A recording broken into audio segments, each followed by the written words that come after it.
Coming now, a man who's got very strong opinions about guns. In fact, just about everything. He's not afraid to say exactly what he thinks. He is a rock legend, an avid hunter, NRA board member. He's Ted Nugent. Ted, welcome back to you. Welcome to Texas, and I'd like to start off, Piers, by letting everybody know that everybody I know sends prayers to the Chris Kyle and Littlefield families for that tragic loss. And what a celebration. The heroes of the FBI and law enforcement down in Alabama did the right thing, so that's a great relief. Yeah, and I totally endorse both those sentiments. Let's turn, Ted, because you're a great figure in this area. You know this area better than anybody.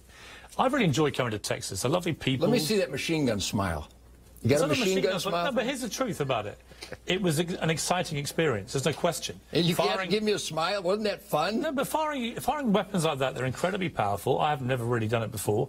It is an exciting experience. I can't deny that. My issue, I want to play you just again. This is the AR-15, not the automatic version. This is just the regular semi-automatic once I got the hang of it. Watch this clip.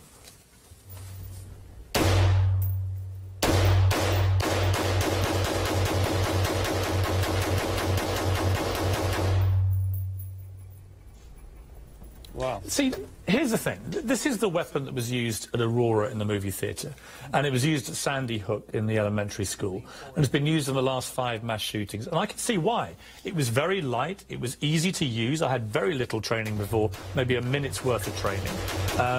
And I found it very accurate. And even I was getting an accuracy rate which apparently is the same as the trained police officers with real fire in New York of about 20%, which is obviously different circumstances. I'm sure in a range they'd be nearer 90. We're shocked, by the way. Right. But look, here's the thing.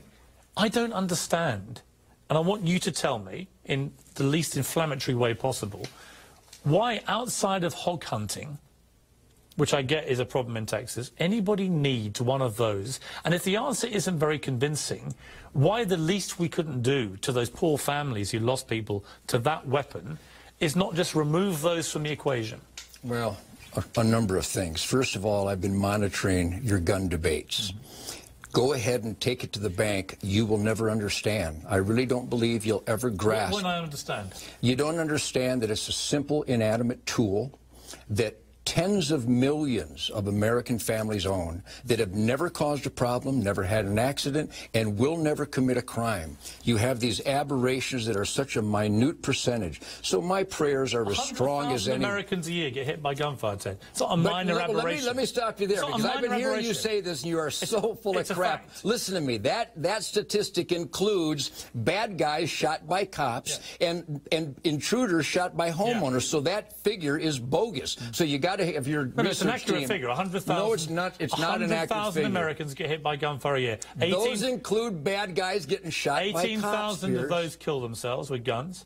Right. Japan has a higher suicide rate, and they're not allowed to get downwind of a gun. How many people got murdered by guns in Japan in the last 2 or 3 years? We're not talking about guns. We're talking about the act of murder. Do you care about murders, or do you only care about murders with guns? I care about all deaths. I don't think you do. I think you care about guns. I think you're obsessed with guns. No, I'm obsessed. 99.99% of the gun owners of America are wonderful people that you are hanging around with here today. Yeah. Perfectly safe, perfectly harmless, wonderful, loving, giving, generous, caring people. Would you leave us the hell alone? Go after the nut jobs, go after the murderers, because I don't know any. We need to lock up the bad guys, and when people show dangerous, murderous intent, which every one of these mass murderers showed, all their neighbors, their family, their teachers, their fellow students, they all knew they were crazy. But Piers, we didn't stop them because we're worried about hurting their feelings. We have a madman problem in America where they're running around. We have a felony recidivism problem in America. Let's focus on that together and leave the rest of us alone.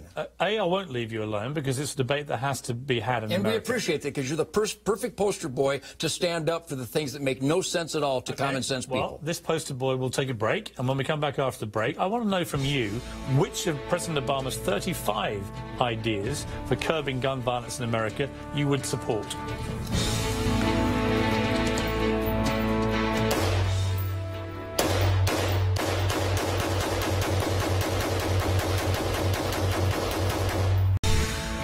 Tell them there's no legislation to eliminate all guns. There's no legislation being proposed to subvert the Second Amendment. Tell them specifically what we're talking about. things that the majority of Americans, when they're asked, support. And tell them now is the time for action. That we're not going to wait until the next Newtown or the next Aurora. President Obama earlier today reinforcing his plans for new gun legislation. So, Ted, a recent CNN Time ORC poll, January 14th and 15th, gun registration now, 69% of Americans supported that. Ban on extended ammo clips, 58%. Ban on semi-automatic guns, 56%. So a clear majority in every case of Americans that you say I don't understand actually agree with me, not you.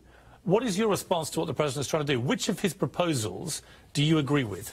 Well, I think I can frame it best by identifying the scammer-in-chief who claims that just to save one life would be worth this. Isn't it worth it? He had a chance to save 4 American lives in Benghazi, and he refused to do so. Now he's sending F-16s to Egypt. So how can you believe this guy? This guy is on record. This president of ours has been voted in by that clueless majority who is so out of touch, they still call magazine clips. They still call personal defense weapons assault weapons, which is a nomenclature created by the anti-gun agenda. Just go through it. I don't agree with President Obama on any of that. Do you agree with universal background checks? Absolutely not. Why? Because the government doesn't need to know who's got what. Of course they do. Ted Kennedy was on the no-fly list 5 times, which I happen to support.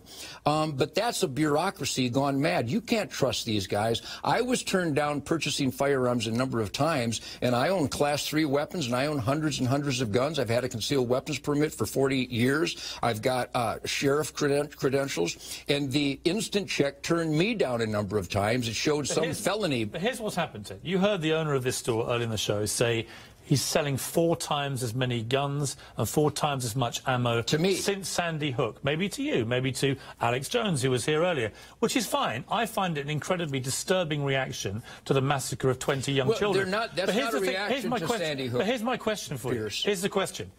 Do you think America is going to be safer because gun stores like this are selling so furiously and so much faster weapons and ammunition, increasing both in America?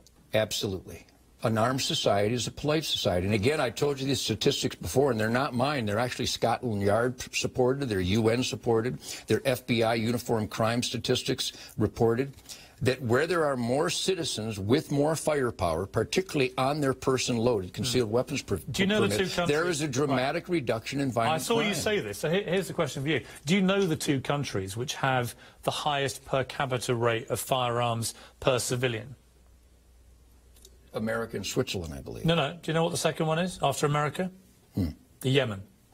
Well, are you seriously telling me the Yemen is one of the safest places on earth? Are you seriously telling me? Ted Nugent, when you say this kind of bull, and that's what it is, people believe it. And the Yemen is not the safest country in the world. Are you prepared to admit that your dream of a gun-free zone in Mexico is working, a gun-free zone in Chicago is working, a gun-free zone in all these cities where the slaughter rate is the highest of anywhere? Let me give you some countries. Including Yemen. Let me give you some countries. Australia, Britain, Japan, they don't have a Second Canada. Amendment, Piers. Huh? They don't have a Second Amendment. Your Second Amendment, Ted, doesn't entitle you to have an armoured tank outside or an RPG on your shoulder. You accept gun control already. Are you sure of that? Well, I wouldn't want you in a tank.